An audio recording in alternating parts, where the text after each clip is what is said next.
Terima kasih Anda masih bersama kami di Political Show dan kita akan masuk lebih dalam lagi. Kita akan dengarkan dulu ya pernyataan dari Ketua Umum PDI Perjuangan Megawati Soekarnoputri berikut ini.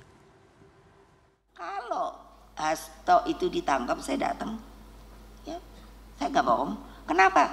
Saya Ketua Umum bertanggung jawab kepada warga saya. Dia adalah sekjen saya.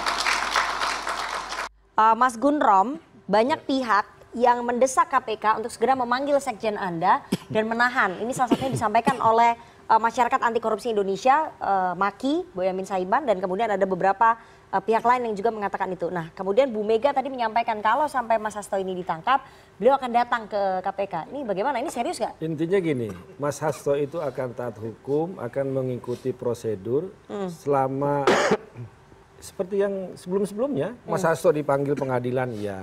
Dipanggil Pak KPK datang gitu kan. Makanya kami juga menentang ketika Pak Yasona itu dicekal. Itu alasannya itu apa? Selama ini kan juga kooperatif, nggak pernah mangkir kalau dipanggil. Ini kan lebih ke soal kami bilang kan ke isu politik, drama-drama politik untuk menjadikan isu ini semakin membesar. Nah kemudian tadi yang disampaikan oleh Bang Bonyamin ya untuk segera menahan. Kok ini ya Bang Bonyamin itu bukan yang mengajukan judicial review ke MK. Kalau ini adalah komisioner, enggak, komisioner ini tidak sah katanya kan, kata dia. Kok malah dia minta segera mentersangkakan atau menahan Hasto Kristianto. Ini kan logikanya enggak nyambul. Tapi saya sampaikan tanpa seruan dari Bonyamin dan lain sebagainya pun Mas Hasto akan taat hukum, akan mengikuti prosedur. Nah pernyataan dari Ibu Mega tadi itu sebagai tanggung jawab dari Ibu Ketua Umum. Karena Mas Hasto ini kan ditersangkakan sebagai sekjen, bukan sebagai pribadi. Kalau kita simak lagi pernyataan dari Ketua KPK, Hasto Kristianto sebagai sekjen DPP PDI Perjuangan. Nah karena sekjennya dikriminalisasi, karena menjalankan tugas-tugas sebagai kesekjenan, padahal sekjen adalah mengikuti hasil rapat DPP, dari soal pencalekan, dari soal PAW, semua notulansi rapat itu sudah ada, dan tugasnya sekjen seperti itu, maka Ibu Mega sebagai Ketua Umum tidak akan tinggal diam. Akan mengambil tanggung jawab karena yang dikriminalisasi adalah sekjennya. Berarti jadi Bu Mega itu akan datang? Tentu saja dia akan memberikan dukungan. Ya soal datang atau gimana nanti kita lihat bagaimana kelanjutannya. Tapi pada intinya Ibu Mega sebagai Ketua Umum akan memberikan pembelaan, akan memberikan dukungan kepada sekjennya yang saat ini dikriminalisasi. Apakah itu kemudian PDIP tidak khawatir itu akan backfire? Akan dianggap melakukan intervensi terhadap hukum? Oh tidak, karena kan serangan ini kan jelas, bisa nyatakan tadi. Ketua KPK menyatakan bahwa dia menetapkan tersangka Hasto Kristianto sebagai sekjen DPP PDI Perjuangan. Jadi ini kan terlihat berhadapan-hadapan memang bahwa Hasto yang ditersangkakan bukan sebagai pribadi, tapi sebagai sekjen.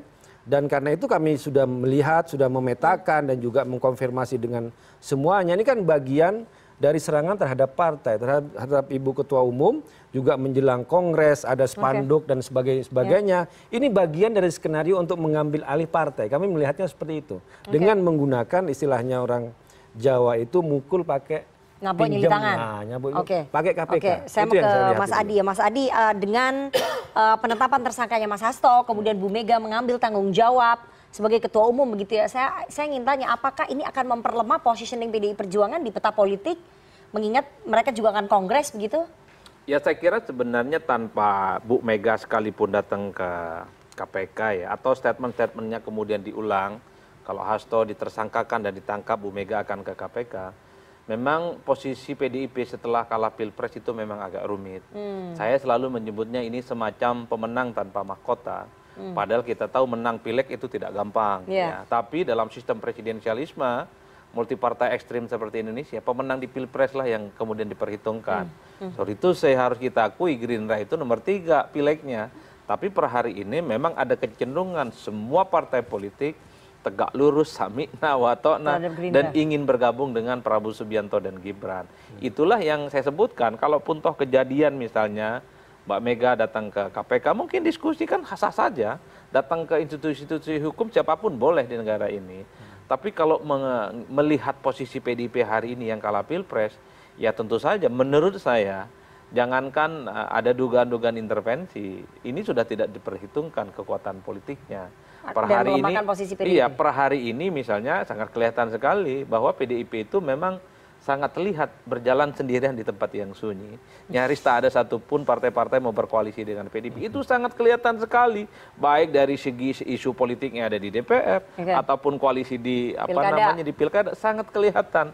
PDIP itu seperti yatim piatu. Itu sudah menunjukkan, sekalipun ada omongan dari Megawati soal datang ke KPK, bagi saya ya kekuatan politiknya tidak seperti 5 dan 10 tahun yang lalu. Oke, baik. Saya mau ke aspek hukumnya ya, Pak Ganjar. Yang pasti akan ditempuh kan pasti pra-peradilan ya.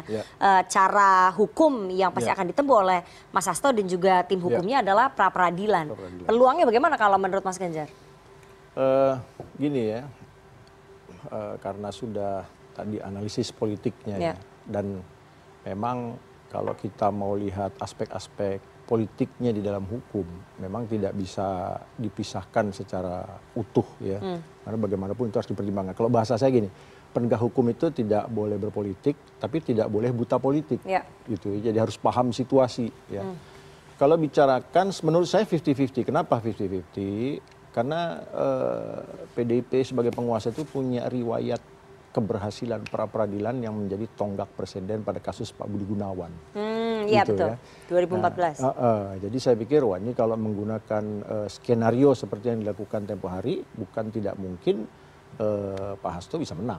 Gitu ya. Nah masalahnya saya nggak tahu dulu skenario-nya bagaimana, itu dia yang saya nggak tahu. Pada saat itu kan PDIP masih berkuasa. Masih berkuasa. Dan nggak ada hubungannya, saya harus klarifikasi, nggak ada hubungannya antara Pak Budi Gunawan dengan PDI Perjuangan. Itu Pak. Jadi jangan dianggap bahwa ketika beliau menang dalam pra-peradilan berarti ada pengaruh PDI Perjuangan, itu tidak ada. Tidak ada. Itu lagi-lagi sangkut pautkan dengan masalah politik gitu kan. Iya, gini.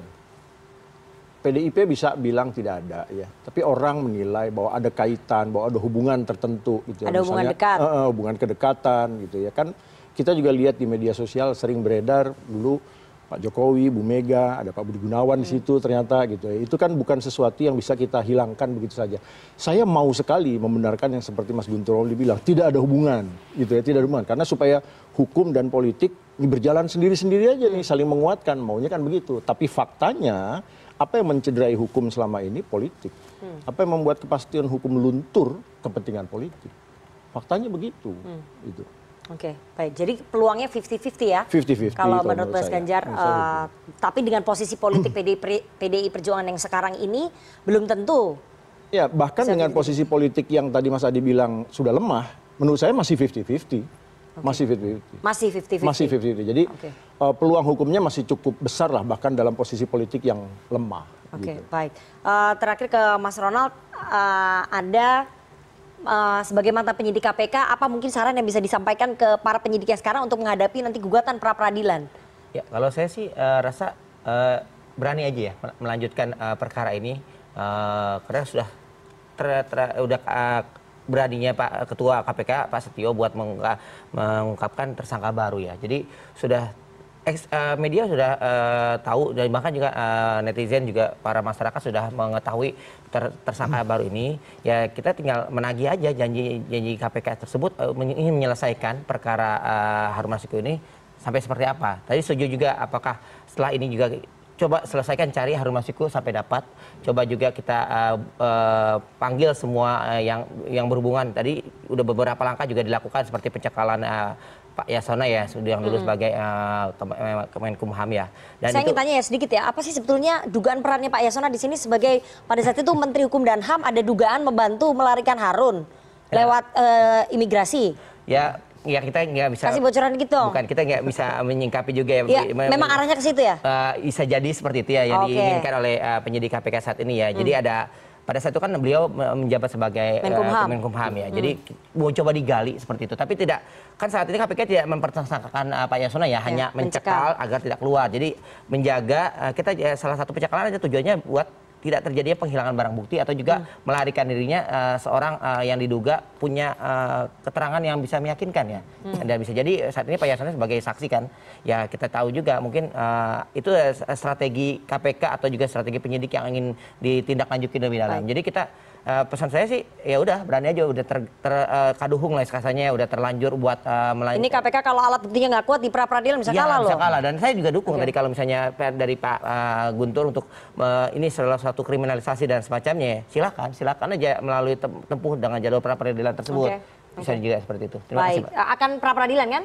Nanti itu akan disampaikan oleh tim hukum. Udah ada kana-kananya masing-masing ya. Ya, betul. Oke, kita harus jeda terlebih dahulu. Jangan kemana-mana, tetap bersama kami di Political Show.